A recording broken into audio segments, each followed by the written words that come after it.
Artosis here with the CasterMuse Star League Season 4. This is the round of 16 in Group D. It's the winner's match, a best of 3, and it's game number 2. So if you haven't checked out game number 1 between Piano and Hero, I definitely suggest you go do that now. All right, now that they're back, catching up. The first game was really an awesome game. Hero did the slightly off-brand 3 hatchery style of play. Piano was able to scout that and go for a 5 barracks plus 1 pressure play, which, you know, it was a decent back and forth. And then Piano went for a very strong move, 4 dropships. And that is, it's risky, but if it pays off huge. And it definitely did. He never let go of the game after that. I think it was, honestly, I was inspired watching it. He played amazingly well. And, you know, honestly, Piano, he's a Terran, I think, that can always inspire you, especially in Terran versus Zerg. He's just so strong in this matchup. But, you know, I think Hero, I mean, he showed a lot of defensive power to just even hold on after the amount of damage that he took. And he made it into a bit of a game, for sure. So let's see what he can do here. The map is Ringing Bloom. I think it's a really interesting tournament map. I'm really glad that we have a map like this right now that's being played. As you can see, this goes down into a back natural that is completely sealed in. So this can't be bunker rushed or anything. It makes it very safe, and it makes fast expansion honestly the thing to do on this map. Of course, you can go down here, and this is the ramp that goes up into your main base, which gives you access to that back natural. But you see these overmine cocoons. These are simply here because you can build underneath them sunken colonies. That's it. That's what they're there for. And so if you don't have this, then Zerg basically can't defend any rushes. But you do have it, so it also opens up a possibility of your opponent actually rushing you by just putting Sunkens down here and doing a Zergling rush, which is something you'll hit on the ladder, but at pro level, not seen quite as much. Yeah, you also have the eggs on the ramp, and these basically just make the ramp smaller for you, and you can kill them later on. Okay, all that being said, it's a 4-player map. There's a lot of different ways you can play it. You can play bio here. You can play a 1-1-1 here. You can play mech here as well. I think I've seen a lot of players go mech against Zerg because the back natural is a little bit difficult to defend. Like we showed up here, right? You can see it better because the Overlord kind of gave us the vision of what this looks like. But it's a ridge. And that means Mutalisks can fly, and you don't see them till they cross this point.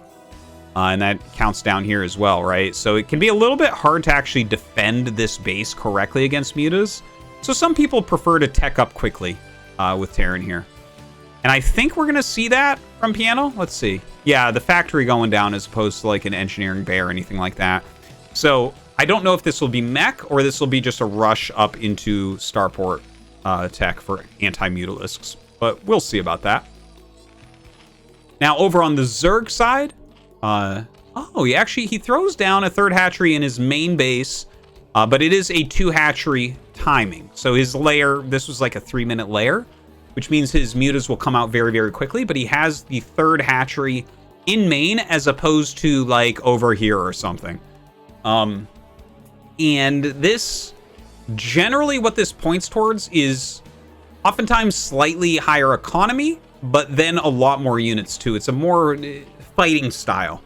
It might mean that he wants to also really push with his mutas as opposed to have to chase Marines and medics around the map. So for instance, if you take a quick 3rd base as Zerg, let's say you take your 3rd base here right away, Terran will pressure by having Marines out on the map somewhere, and you can't really attack them too much with your mutas because they'll go up and kill your 3rd base. Whereas if you have your 3rd hatchery in your main base, you literally can just ignore them as long as you have enough static defense at your one location, your one entrance. Yeah, I'm not sure exactly what the plan is, but we'll see. Okay. Vulture speed. Vultures starport. We're going to see a quick dropship, I think. That's interesting. Like, does he have time to get a drop shot before Mutas? No, is the answer to that. So either that's super sneaky. Maybe he'll go Valkyrie with this, or... Science Facility coming down. Okay, so he's going to show Speed Vultures. It's not going to be a drop because he doesn't have time against a 2 hatchery. Against 3 hatcheries, sometimes you have time to get a drop off before Mutas. But with this, I think he's going to maybe... well, I guess you see a lot of Marines there, so you're not going to think that it's mech. But he's got the threat of the Vultures running in. If he can run the Vultures in, he can get a lot of drone kills, and that'll keep Mutas busy so he doesn't have to overbuild turrets while he's getting his vessels up. Pretty sure that's what we'll be seeing here, but an interesting build, there's no doubt about it. All right, multiple turrets being made. The Vultures leave out immediately. I think they killed 1 Zergling and left, so you see the Mutas turning around. He's got to be careful about this. If 3 Vultures get into your base with speed, you'll lose just about every drone at the pro level. There's like nothing that you can really do against it. All right, the Vultures, now they're staying out of vision purposefully here, I think. He's moving them around, just kind of checking some different locations. You may as well. Notice the Mutas have waited a long time to move across the map. More and more turrets being made. Added in. He needs to make sure he's not taking damage. Very, very important. It takes a while for a Radiate to get online, to hit that critical mass so that the Mutas can't do anything anymore. Now, the Vultures run by an Overlord here. The Mutas still haven't gotten any damage done. They're just kind of flying around the map. And let's see if these can get up. Oh, 2 Zerglings helping to block. We do have a sunken underneath there, but they run by to make it in. It does take 3 Vulture volleys to actually kill a drone. So he's not going to kill him as quickly as if he had had all 3. Still some very good play from Piano. Look at this. He's gotten, what, 3 drones or 4 drones so far? Couple Lings as well. These drones all so badly damaged. Gets a couple more, and that was good damage right there. 28 drones against 38 SCVs. A lot of lost mining time as well. Tried to throw down another building and canceled. So looking pretty good for Piano so far. Now this is a 1-1-1 play. He's gone up to Vessel quickly, and he's getting into his macro at this point. He's going to want to move out in about 1.5 minutes here. That's about how long it's going to take for him to really macro up a good amount of Marines and Medics. And there's that first Irradiate. So important. A pretty quick split from here overall. But it adds a lot of damage to these Mutas. I love how he used that split Muta to take that turret shot to move in and get that final kill there. Still trying to harass. He knows how long it's going to take for another Irradiate. It's going to be about another minute before there's one ready, so on this vessel at least. Of course, there can be another one being made. Yeah, the Mutas have been pretty well countered thus far. Hive is on the way. A Carapace upgrade. Haven't seen Lurker Tech as of yet. Hero continuing to harass. And a Radiate right now would be absolutely deadly with how low some of the health of these Mutas are. Right, moving in once again. Has a couple Scourge here to flank in on any vessels that come in. Look at this, coming out to zone back any vessels. You see the vessels being very careful, seeing those Scourge there. And this is actually a good amount of damage, I have to say, considering how well it was looking for him. It was great defense from Piano there at the first, but Hero really, I mean, I think he capitalized on how slow it is for the Radiates to get going. But now we have 3 vessels, so the Mutas are not going to be very useful beyond that point, I think. You have to keep them out of range of these Irradiates. Look at that, a couple of Radiates going down. Good splits here so far. Yeah, I think that was very well done. Saves the majority of them. You know, if those stay clumped up, the Radiates can get a ton of kills. Looking up here. Oh my gosh, this is kind of interesting. 2 gas Crazy Zerg coming out of Hero. Normally this is a 3 gas strat that you're trying to do, but you can do it like this as well.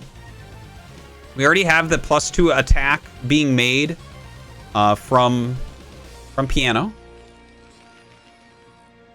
Hero. I love it. Okay. Oh, I actually thought for a second that this was like a Nidus or something. It's not. That's just a creep colony. But yeah, he is taking another base here. Mutas still, you know, I take it back. The Mutas are still being relatively effective here. They're keeping him back. He's having a hard time actually mining from this base correctly. He hasn't been able to move on the map yet. It's really about time for him to move out. Like, Piano should not be sitting home at this point.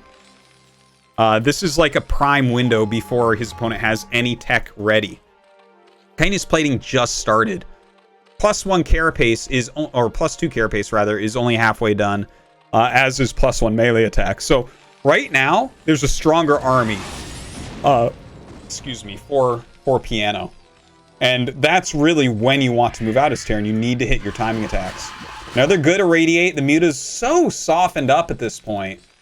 And he is finally moving out. Okay, 3 siege tanks, a huge bio army, and 2 vessels with a single Irradiate between them at the moment. Now, I think he'll push the main with this. I think this is a push that he's meant to kill with. The Mutas have done some good economic harassment, but there's not a whole lot left, right? And you know that your opponent doesn't have a gigantic army. So he is moving up across the map. In fact, you can see this difference. 38 drones to 30 SCVs. If this push doesn't do a ton, he's dead. You can't have that much smaller an economy from Zerg this early on. Okay, sieging up. There's only the single sunken. Might even be better to just push into that right away, but he does have the 3 siege tanks. All right, a bunch of Lings coming down. Looks like Hero's going to try to catch reinforcements. I don't know how much he's going to get done there, though. And honestly, this is like way too many units. The Ultras are just not quite ready. Chitinous finishing up, though. They're about to finish their additional carapace upgrade also, but we are about to have +2 attack. There's so many Marines and the 3 siege tanks, which will do reasonably well against this small amount of Ultras. Oh my god, he is attacking in, and there's just not enough Zerg here. There's no way that Piano's army is going to be eliminated from these few Ultras. Some more Sunks going down, trying to slow the progression here of Piano as he pushes forward. Another Ultra coming out as well. Even with that Adrenal upgrade, with those Chitinous platings, you need a bigger army. And it seems to me that Piano just nailed his timing here. If he had waited even another minute, I think that Zerg would have had enough units to clear that out. But as is, he's on top of the Evolution Chambers, the Ultralisk Cavern. Nothing left over, and Piano will win and advance to the round of 8.